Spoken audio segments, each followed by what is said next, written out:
Fala pessoal, sejam bem-vindos ao podcast do portal Fisiortopedia. Eu sou o Leandro Fukuzawa e serei o host do nosso canal.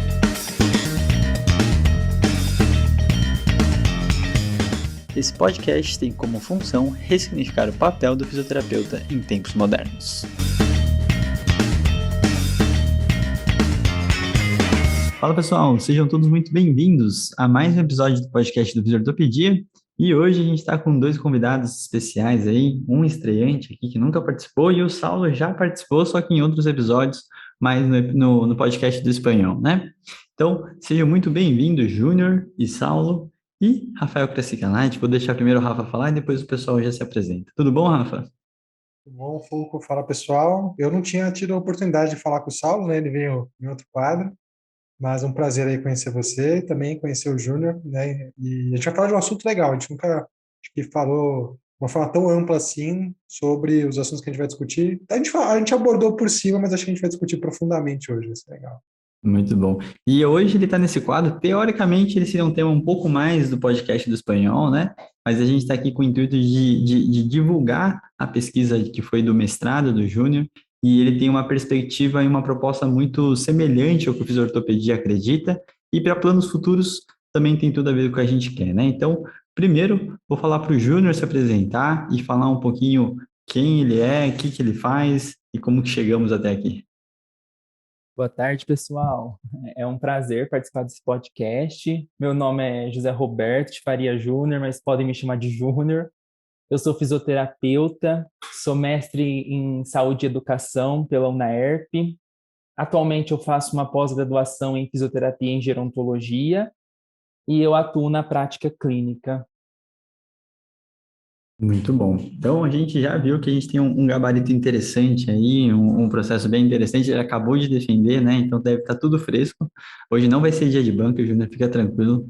Aquela hora que a gente fala do projeto um pouco mais fácil, um pouco mais... consegue aproveitar um pouco mais a conversa em si, tá? Então, fica tranquilo, a gente não vai perguntar nada específico. Eu não, se o Rafa quiser depois, aí você se entende com ele, tá? E, Saulo, por favor. Lembra da fila. Lembra da fila que eu passei 2 vezes. Então, o Saulo vai se apresentar agora também. O Saulo é uma pessoa muito querida. Eu ainda não conheço ele presencialmente, só online, né? Mas a gente já se cruzou em lugares sem se conhecer. Então, por favor, Saulo, se apresente para a galera aí. Olá, pessoal. Para mim é um grande prazer estar aqui novamente com vocês nesse podcast do Fisiortopedia. Quero agradecer o espaço, né? Agradecer o Fulco, agradecer o Rafael.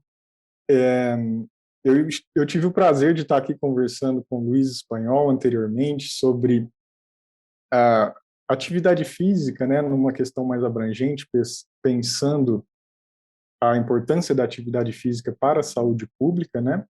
E é um prazer estar aqui novamente para a gente falar sobre isso, que, ao meu ver, é um tema importantíssimo, né? Não dá para a gente falar de saúde sem falar de atividade física, né? E o Júnior está estudando justamente isso, né? A questão da atividade física, pensando a clínica do fisioterapeuta. Então, acho que o estudo do Júnior é um estudo muito importante, né? Inclusive para a gente pensar aí possibilidades, né, de otimizar a promoção de atividade física na fisioterapia. Perfeito. E o Saulo foi um colega, né, um amigo de doutorado do espanhol lá na Holanda, né, então depois ele fala um pouco dessa trajetória dele também, que é bem interessante.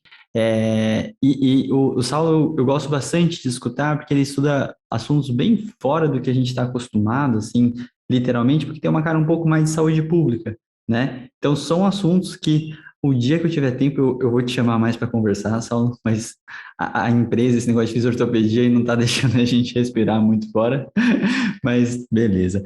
E uma coisa que me interessa muito nesse projeto, tanto do Saulo quanto do Júnior, né, é o processo da perspectiva profissional, né? O meu doutorado também tem em relação a isso, entender como os profissionais estão pensando em relação, no meu caso, estilo de vida. Então, no caso, eles estão especificamente dentro de uma variável que é atividade física, né? E tem essa perspectiva de falar algumas ações que são globais. E a gente faz questão de realmente conseguir dimensionar isso, entender que existe uma agenda, né? E é por onde eu queria que o Saulo começasse a falar em relação a toda essa programação em relação a esse assunto, né? Então, Saulo, acho que a galera daqui não está tão acostumada com essa perspectiva de saúde pública, essas ações mais macro, e a gente tem essa problemática que a gente estava conversando antes, né? O fisioterapeuta está muito preso na questão, às vezes, da prática clínica, do dia a dia, da rotina, e não entende como isso faz parte, e como eu falei anteriormente, a gente está muito mais acostumado a olhar e perceber mudança de desfecho no paciente, da queixa dele e afins, né? E não entende o que tem nessa parte, principalmente da prevenção primária. Então, fala para a gente um pouquinho dessa perspectiva, até a gente chegar de como você chegou no projeto, para o Júnior explicar depois. Então, por favor, Saulo.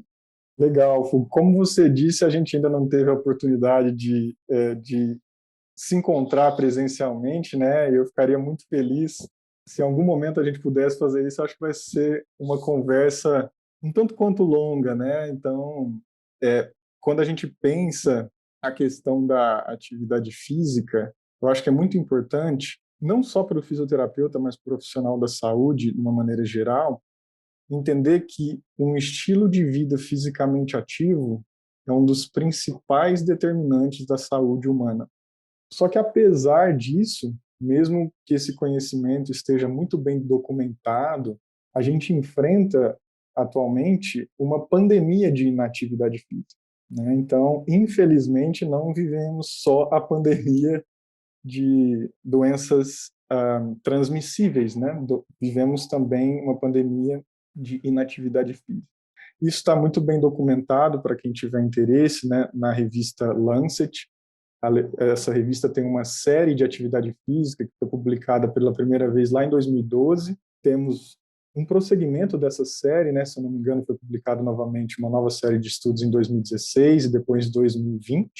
Mas, basicamente, se a gente for resumir, a inatividade física, né, ou a falta de atividade física regular, ela leva a uma pior qualidade de vida e a uma menor expectativa de vida. Isso me chama bastante atenção, porque isso significa que as pessoas que não têm um estilo de vida fisicamente ativo, infelizmente, têm uma maior chance de morrer mais cedo, né? Essa é uma informação tanto quanto desconfortável, mas é o que os estudos vêm mostrando, né? No Brasil, por exemplo, né, existe um diagnóstico que foi feito lá em 2013, publicado em 2015 pelo Ministério do Esporte, que mostra que quase metade da população brasileira não pratica nenhum tipo de atividade física ou esporte. E, basicamente, inatividade física, quando a gente usa esse termo, né, é para dizer que quem é fisicamente inativo é quem não está cumprindo as recomendações de atividade física da Organização Mundial da Saúde, né? Existem recomendações muito concretas, né, que a Organização Mundial da Saúde faz para atingir esse mínimo de atividade física, pensando na proteção da saúde, né? E como a situação chegou a esse ponto de ser chamada de pandemia, né, a Organização Mundial da Saúde lançou um plano que é chamado de Plano de Ação Global para a Atividade Física. Esse plano foi publicado em 2018 e ele tem um cronograma que vai até 2030. Isso não é à toa, porque esse plano está alinhado à Agenda 2030, né, que é uma agenda assim mais abrangente, né, que envolve outras questões para além da atividade física, mas basicamente é a agenda do nosso planeta, né? Essa agenda foi assim construída, ela foi organizada pela ONU, né, pela Organização das Nações Unidas, mas ela contou com a participação de 193 países, inclusive o Brasil, né? Então, essa agenda ela tem 17 objetivos, né, que são chamados de Objetivo de Desenvolvimento Sustentável, os famosos ODS, né, a sigla desses objetivos, e que são construídos, elaborados para serem conquistados durante essa década, né? Então, essa década, que vai de 2021 a 2030, ela é uma década muito importante e ela está sendo chamada de década da ação, justamente porque as decisões que a gente está tomando, né, como sociedade, como civilização, ela vai determinar aí os rumos, né, da saúde humana e da vida não humana também, né? Porque a gente sabe que existe aí uma série de fatores, né, que estão ligados aos determinantes de saúde, né? Claro que é importante a gente ser fisicamente ativo, mas é importante também que a água que a gente beba não esteja poluída, que o ar que a gente respire não esteja tão poluído. Então essa agenda é muito abrangente e um estilo de ao ser fisicamente ativo, né, ou ao promover fisicamente atividade física, né, na clínica ou nas nossas atividades profissionais, a gente estaria, então, alguns diriam indiretamente, mas eu acredito que nós estaríamos diretamente contribuindo para a conquista desses objetivos de desenvolvimento sustentável, né? Então, a promoção de atividade física está se tornando cada vez mais importante, principalmente para o profissional da saúde. Perfeito. E eu acho que é aí que entra um pouco dessa questão do projeto, né, Saulo? Porque agora essa perspectiva do nosso entendimento, a gente sabe que é muito inocente da nossa parte, né, achar que na hora que você dá alta para o paciente, ou até durante a proposta terapêutica que você faz para o seu paciente, você vai instruir ele a fazer alguma atividade e ele vai começar e nunca mais vai parar, né? Então, é uma questão muito mais comportamental e a gente acaba, às vezes, se iludindo nesse processo. E eu acho que esse entendimento de tudo que você falou, provavelmente para a maioria das pessoas que vão escutar hoje, é novidade, né? Então, por isso que a gente vai colocar lá no nosso grupo do Telegram essas referências que você está falando, depois vocês separam para mim um pouco desse material. E o Rafa queria falar alguma coisinha antes que o Júnior começasse a explicar o projeto em si. Eu acho legal, assim, na tua fala, Sala, é que a gente, na verdade, tem uma percepção muito ruim sobre dados planetários, né? Porque eu li recentemente aquele livro Factfulness, né, da família Rosling, e naquele livro fica claro que a gente superestima uma série de coisas que claramente estão melhorando ao longo do tempo, né, como pessoas que com ensino médio, número de crianças vacinadas, violência, mortalidade. A gente acha que o mundo está muito pior do que ele está nesse aspecto, mas a gente dá pouquíssima atenção para outras coisas que a gente não vê como um problema e que, na verdade, estão se tornando um problema gigantesco, como a inatividade física, né? É engraçado como a visão de mundo nossa é bem distorcida nesse aspecto, a ponto de hoje a gente estar realmente nessa transição onde, por exemplo, fatores de estilo de vida começam a ser ali riscos de morbimortalidade, né, talvez até maiores e mais importantes do que a região do mundo que você nasce. O que foi e dominou, na verdade, esses dados até talvez o que 50 anos atrás, 100 anos atrás, né? Então, é um tema de fato relevante, assim, e quando a gente olha nessa perspectiva, a gente entende a importância de ter uma ação global para olhar para esses fatores, né? Ações globais, olhando para esses fatores, levaram, por exemplo, à erradicação de doenças, né? Então, se a gente não tiver uma ação global para realizar ou resolver um problema global, como está sendo agora a pandemia de atividade física, provavelmente a gente só vai ver uma piora desses fatores. É. E eu vou aproveitar, o Júnior vai complementar, agora acho que entrando um pouco mais no projeto, né? Primeiro eu queria perguntar por curiosidade mesmo se ele tinha realmente interesse, né, nessa temática, já conhecia, ou foi o Saulo que falou assim, ó, bichão, tem esse projeto aqui, ó, tô precisando de um aluno para tocar. E aí falar como que foi todo o desenvolvimento e toda a imersão nesse assunto, né? O mestrado nada mais é do que um grande momento que você fica muito imersivo numa única temática, né? Então, parece que você esquece um pouco do resto do mundo e tem que estudar um único assunto. Então, fala um pouquinho primeiro dessa tua parte, mesmo pessoal, né? Dentro do seu mestrado, e depois pode iniciar a explicação sobre o projeto em si. Eu cheguei com uma temática um pouco diferente no programa, bem diferente. Eu queria confeccionar órteses em 3D, órtese de posicionamento para paciente pós-AVC. Então, eu apresentei a temática, né? Fui aprovado, conheci o Saulo. E aí, nas conversas, conversa vem. Só que eu cheguei também com a probabilidade, olha, eu tenho matemática, mas eu estou aberto a novas possibilidades. E aí, durante as nossas conversas, o Saulo apresentou o plano, a agenda, né? Essa questão da saúde pública, que eu também gosto bastante. E aí eu abracei o projeto. O Saulo me apresentou e eu abracei. Teve algumas mudanças de lá, do início até agora, né? Passamos por algumas barreiras aí, mas eu abracei o projeto. Não, é porque é muito interessante, né? Para quem nunca fez um projeto de mestrado e afins, acho que sempre vai trazer aqueles projetos dos sonhos, é isso que eu vou seguir os próximos 2, 3 anos, né?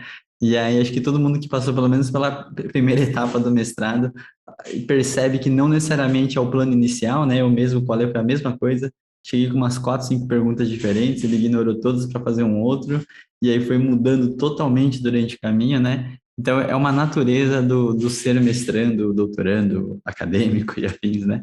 Mas pode continuar e falar do projeto em si. Você consegue ver essa natureza lá nos finalmente do mestrado, viu? Porque você entra uma pessoa e sai outra. Com certeza. E aí a gente decidiu estudar a atividade física, né? E chegando à conclusão da conversa, a gente resolveu, então, estudar a promoção de atividade física na prática clínica da fisioterapia no Brasil. Então, diante do projeto, nosso objetivo é analisar a prática de promoção de atividade física na prática clínica dos fisioterapeutas e no atual contexto da inatividade física, os fisioterapeutas, como conhecedores do corpo e do movimento humano, eles são capacitados para promover a atividade física. A gente tem literatura aí que fala, que discute bastante sobre isso. Então, como o estudo aí da Ana Lowe no Reino Unido, que ela fala que o fisioterapeuta ele é apto a introduzir o tema, a introduzir a promoção de atividade física, diante do contato que nós temos com o paciente no dia a dia, seja no consultório, na sua clínica, ou na comunidade, né? Esse contato faz com que os pacientes sentem confiança no nosso trabalho e acaba praticando mais a atividade física. E é interessante, né? Porque nessa perspectiva, Júnior, a gente sempre se pega como profissional e a gente quer tentar espelhar no paciente, né? Uma coisa que a gente está promovendo. E é aquela coisa, se o contexto facilitar, se você tiver uma clínica, por exemplo, eu lembro muito bem que eu estava numa fase meio indo, não indo com atividade física, e quando eu comecei a trabalhar no Hélio, lá a clínica já tem essa coisa de, nossa, aqui dá vontade de fazer exercício, né? E aí você tá lá prescrevendo para o paciente, e eu sempre brinco que eu gosto de olhar, às vezes, o fisioterapeuta fazendo atividade física, porque você começa a ver como que ele tem essa perspectiva. E às vezes eu falo, nossa, mas ele também não precisa fazer o exercício que ele passa para reabilitar uma patologia, né? Então, assim, atividade física é atividade física, né? Então, naquela hora da promoção, é diferente de um exercício específico de uma reabilitação perante uma queixa, e a gente precisa pensar nessa constância, né? Então, quais entendimentos são esses que vocês acreditam, né, que o fisioterapeuta precisa ter e ter de comportamento, né, de rotina, para conseguir auxiliar essa promoção no paciente, né? Então, acho que é uma coisa legal que a gente não precisa nem falar exatamente dos resultados do projeto, mas realmente entender o que vocês tinham de hipóteses, né? E assim, com certeza, o formulário foi realizado baseado nisso, né? Então, quais eram esses entendimentos que vocês tinham do projeto em si? Do projeto não, né? Do comportamento do fisioterapeuta.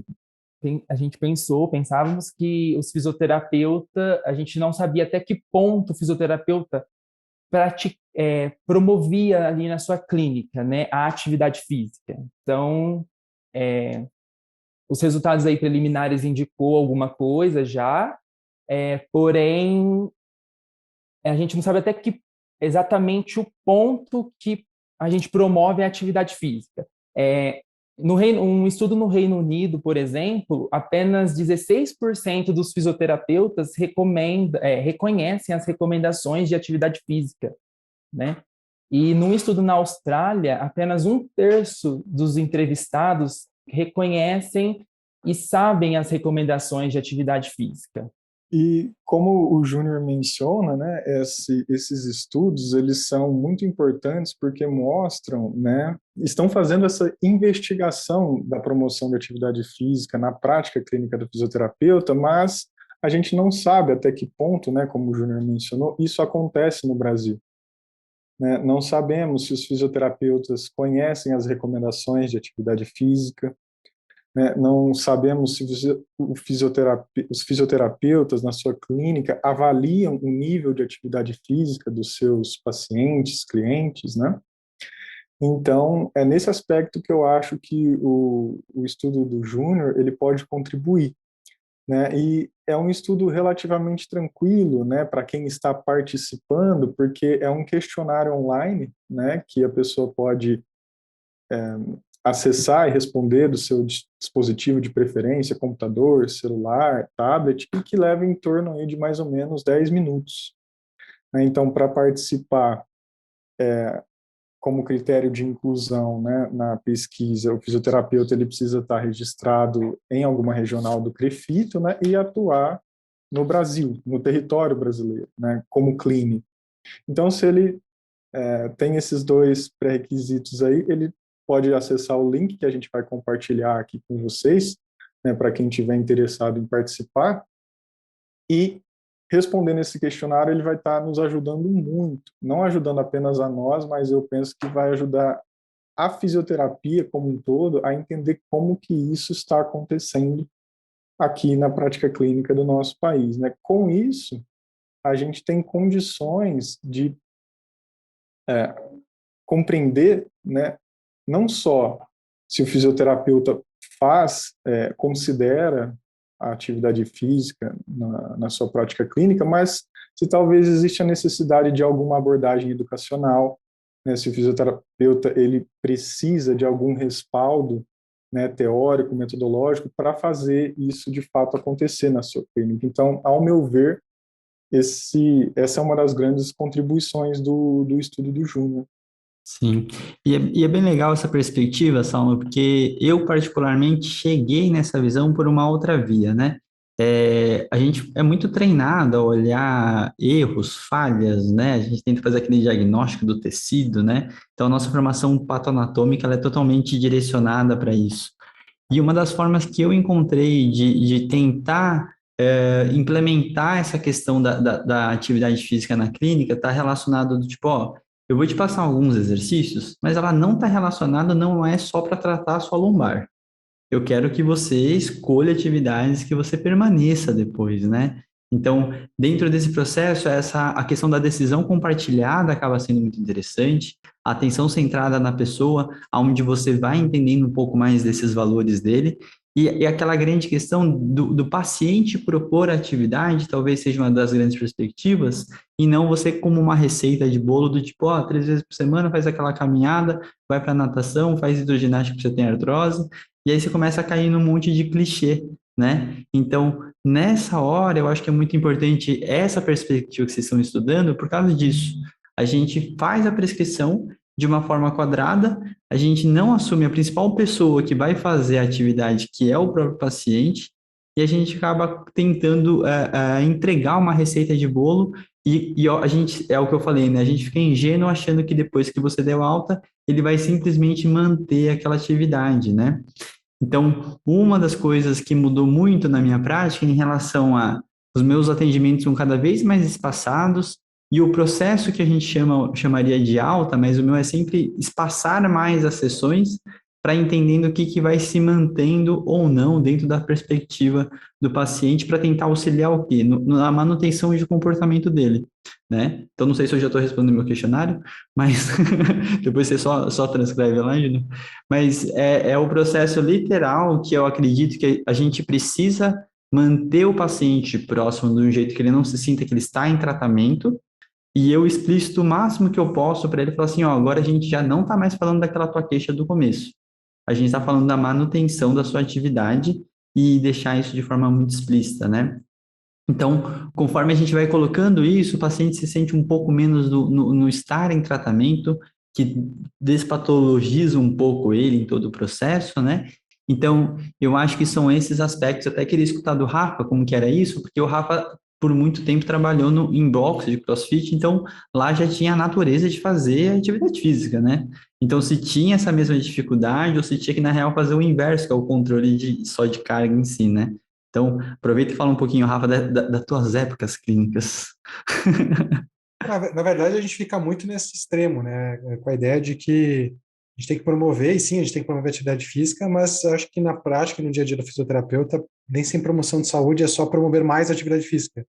A gente se pega muito nisso, às vezes, nas mentorias com os alunos aqui dentro do portal, né? Ou quando a gente vai discutir aqui em algum curso específico, tirar dúvidas, porque principalmente esse movimento da ciência moderna da dor, de entender a atividade física e o exercício físico como um fator que parece, né, pela evidência, um carro-chefe para o tratamento de pessoas com dor, dá a ideia de que você sempre tem que promover mais atividade física, né? Então você tem aquele atleta, às vezes, que já treina 4, 5 vezes por semana, e aí você ainda está lá promovendo mais atividade física para ele, além daquele que ele faz, né?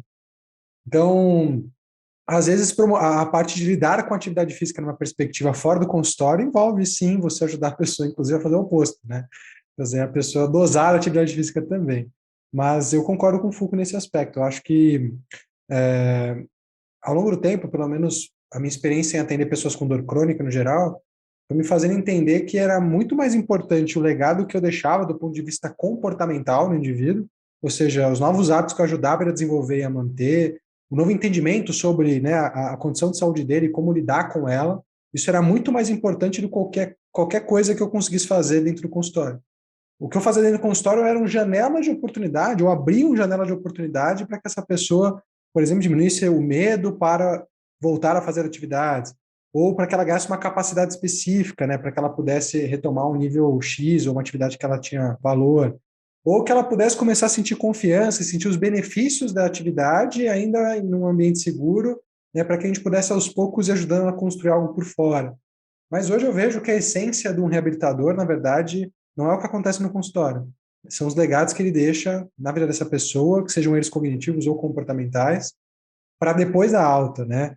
Então, reabilitar nesse. Hoje eu entendo e acho que lidar com dor crônica deixou isso muito escancarado para mim, que não olhar para isso era perder talvez a maior oportunidade que a gente tinha para ajudar pessoas no longo prazo, né? Que era ajudar elas a mudar a vida delas para um caminho onde elas vão ter menos sintomas e, na verdade, mais controle sobre a qualidade de vida e vários outros aspectos da saúde delas. Perfeito. E aí eu vou aproveitar, eu tenho uma pergunta para os dois, né? Perguntas diferentes. Queria até entender da perspectiva do Júnior, né? Que ele falou que estava fazendo uma pós em Geronto, mas não necessariamente precisa ser nesse público. Que mudanças que você conseguiu implementar para si mesmo, né? Tanto em raciocínio clínico e realmente com seus pacientes, não sei se você se manteve atendendo, né? Queria entender um pouco dessa transformação que você teve com o seu projeto, né? Então, com certeza reflexões e áudio de águas frias tiveram um monte, né? Eu queria entender e explicitar para a gente aí o que teve de diferente e mudanças aí durante o processo, Júnior. Então, fique à vontade. Antes, deixa eu só fechar um raciocínio que vocês comentaram e abriram. Essa perspectiva, acho que tá dentro do contexto do modelo biopsicossocial, que a gente aí está batalhando para implementar, né? Sair um pouco do modelo biomédico e implementar esse biopsicossocial que olha como o paciente como um todo, né? Não é só ali na clínica, é como que ele está em casa e como que ele chega até você, né? Como eu vou conduzir o meu paciente para a alta e após a alta, como vai ser o estilo dele. Então, eu acho que é dentro desse contexto. E o meu projeto mudou bastante a minha prática clínica. Eu saí da faculdade e já fui para o mestrado, e depois eu comecei a prática clínica. Então, quando eu comecei a atender, eu já tinha um pouco da bagagem de atividade física. Então, foi automático na minha anamnese a pergunta do estilo de vida do meu paciente.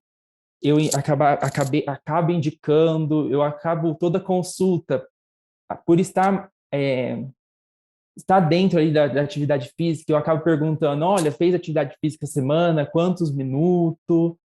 E então acho que é um diferencial ali no atendimento.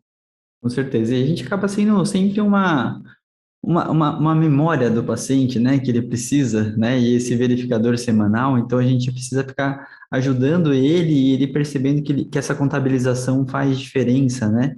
Então acho que são as questões super interessantes.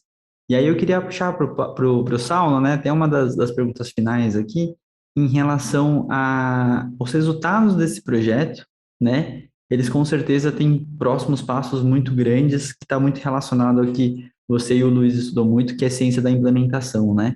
Então, acho que até só para conseguir facilitar quem estiver escutando a gente, entender onde que se encaixa um projeto desse, a partir do momento que você entende como funciona a nossa classe profissional, né? O projeto de implementação em cima da perspectiva do fisioterapeuta para você implementar conhecimento e ações específicas, né? Então, queria entender mais detalhada do Saulo, assim, em literalmente que ações que você imagina que com o trabalho e o resultado de vocês consigam implementar, e se já tiver algo no gatilho, fique também super à vontade aí.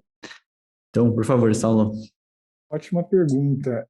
Eu penso que os resultados desse estudo do Júnior, eles serão muito valiosos para a gente dar um direcionamento, né, não só para o fisioterapeuta que já atua na prática clínica, né, mas para quem vai se formar como fisioterapeuta, né, para quem ingressar numa faculdade, numa universidade, eu penso que esses resultados eles poderão influenciar, de repente, projetos visando, né, usufruindo da ciência da implementação, para talvez contribuir para o processo de formação do fisioterapeuta.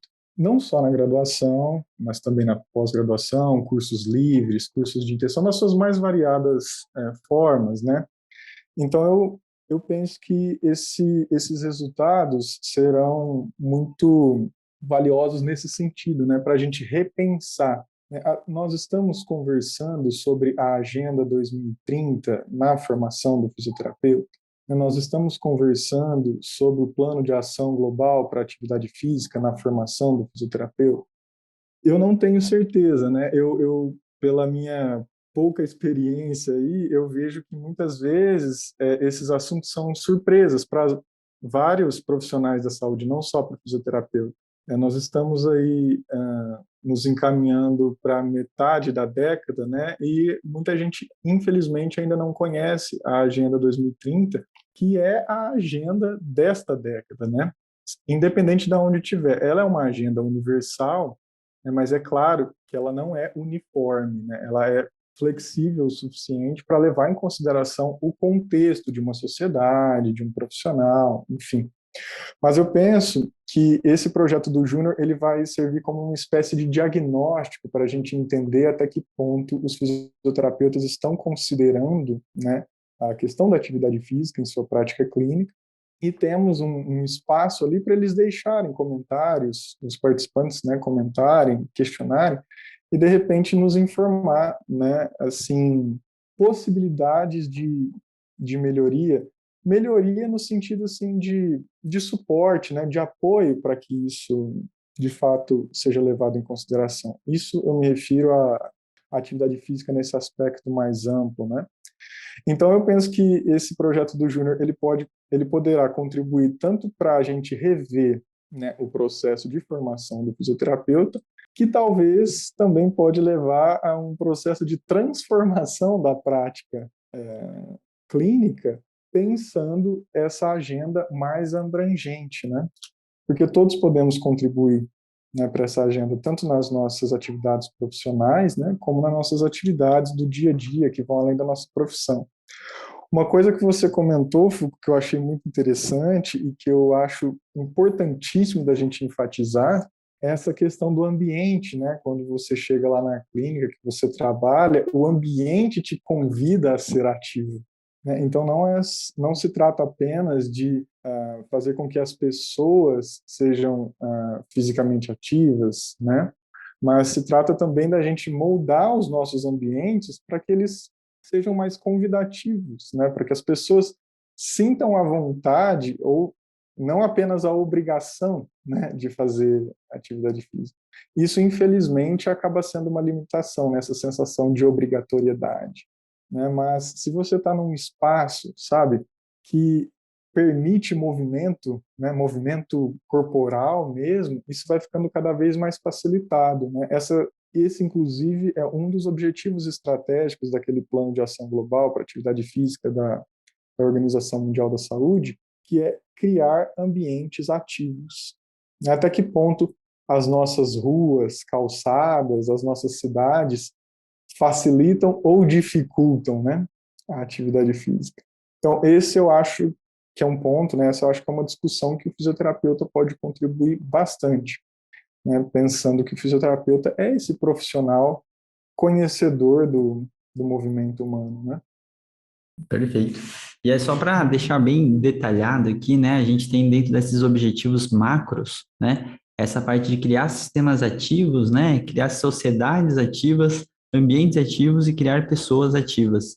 Então, nessa hora que a gente pega uma perspectiva um pouco mais sobre isso, cada vez mais a gente entende, por exemplo, que dependendo do CEP da pessoa, a gente sabe que ela tem mais chance de desenvolvimento de algumas doenças, porque é aquela grande diferença que a gente tem para a gente que é de São Paulo, num lugar muito urbano, né? E quem mora numa cidade que tem do lado uma praia. A chance de alguém fazer uma atividade física num lugar desse é muito mais convidativo do que você fazer no meio dos prédios aqui, né? Eu, particularmente, que moro numa região muito central, e às vezes, sei lá, vou tentar correr na Paulista, aquela quantidade de pessoas mais me atrapalham do que me ajudam a estar fazendo e desenvolvendo, né? Ou posso ser atropelado a qualquer momento, até na parte da bicicleta, né? Então a gente começa a ter diversos contextos em relação a isso.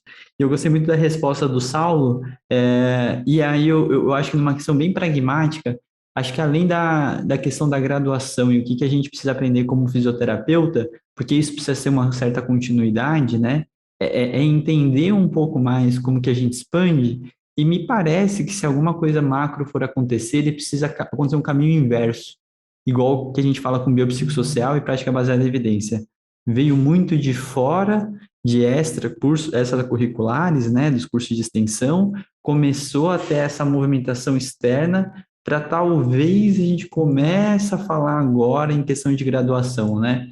Então, precisa acontecer esse movimento por fora para aparecer alguma coisa tão importante e essencial, né?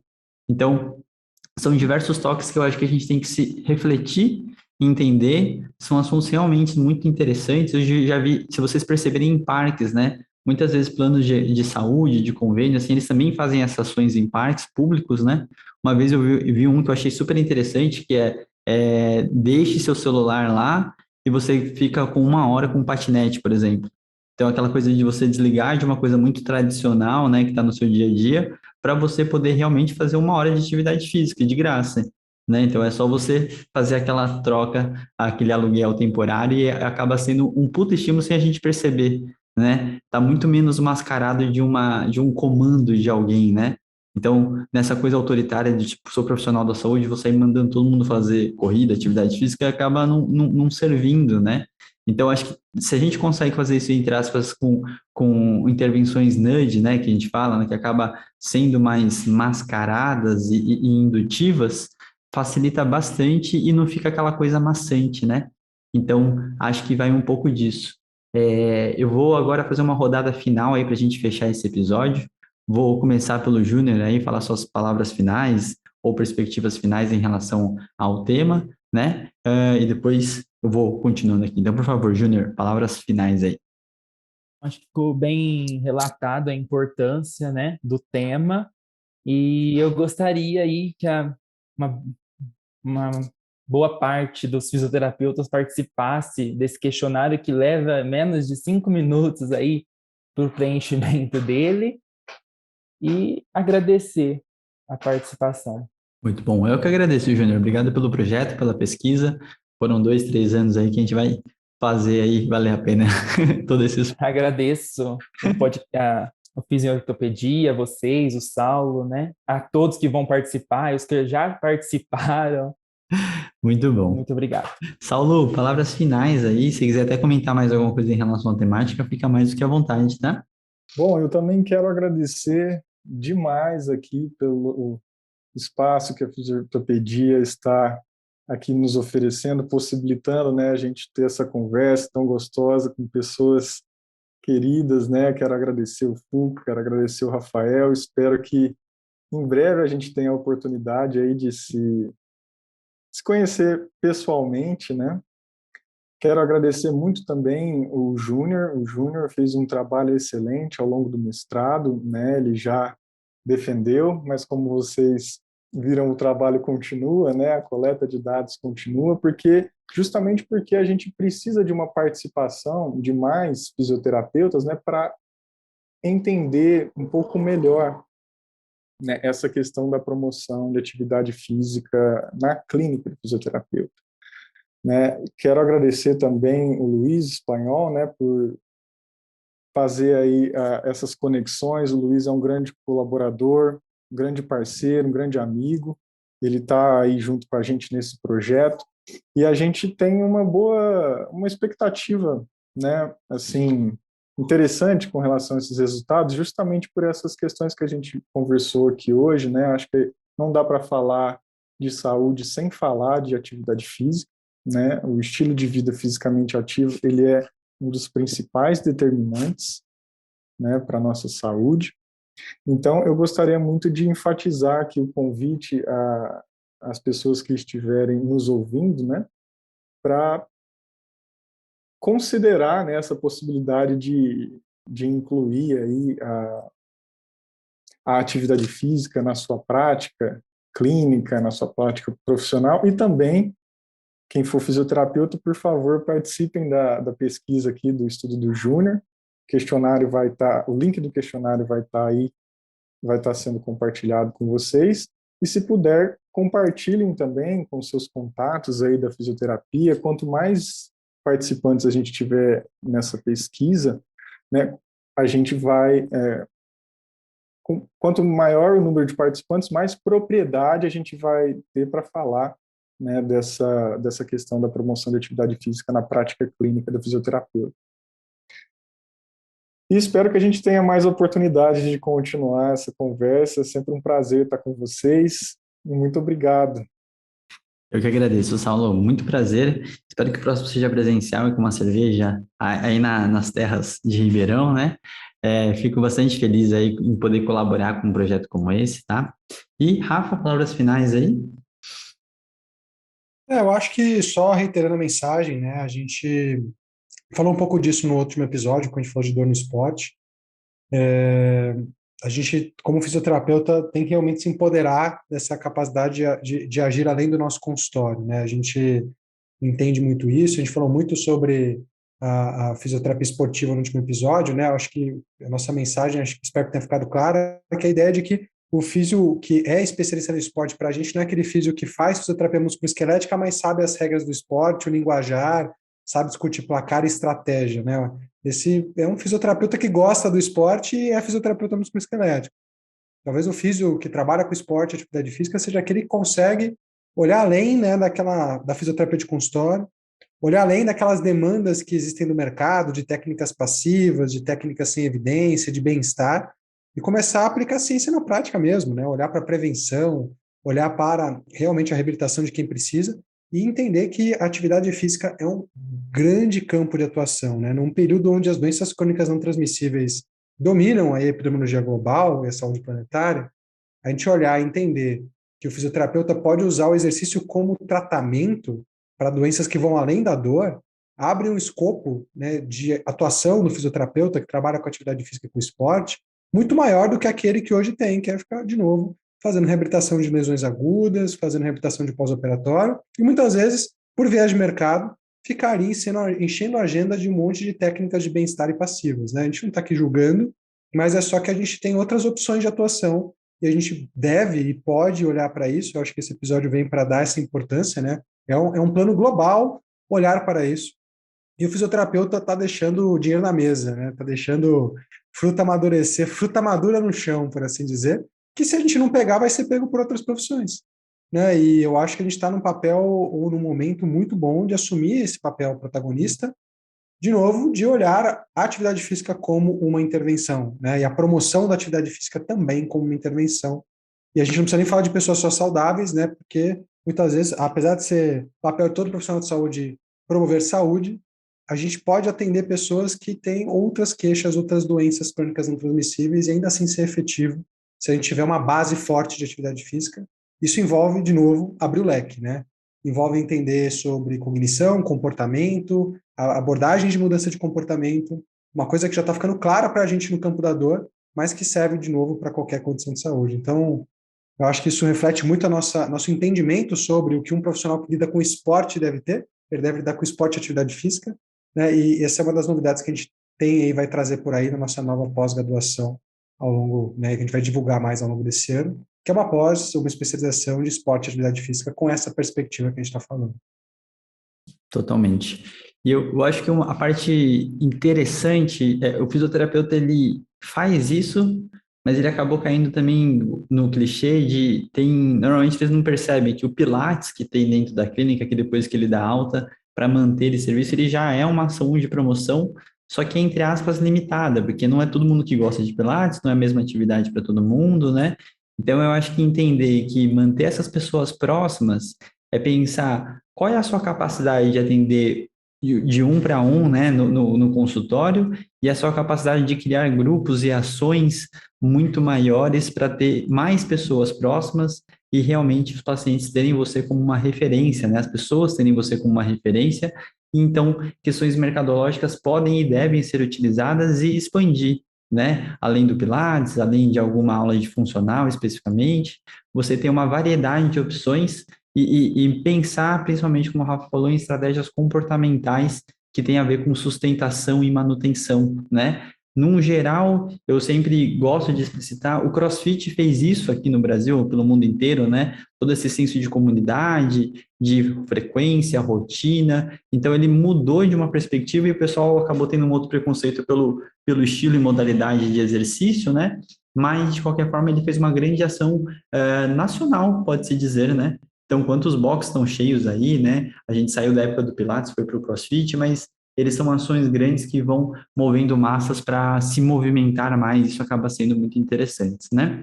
Então, é isso. Fechando aqui, agradecer Júnior, Saulo, Rafa, não deixem de divulgar a pesquisa aí, ele é uma coisa muito importante para a gente, para a pesquisa no geral, né? E com certeza tem a ver com ações futuras que o Fisiortopedia realmente promove. Então, um grande abraço para todo mundo, até o próximo episódio e valeu!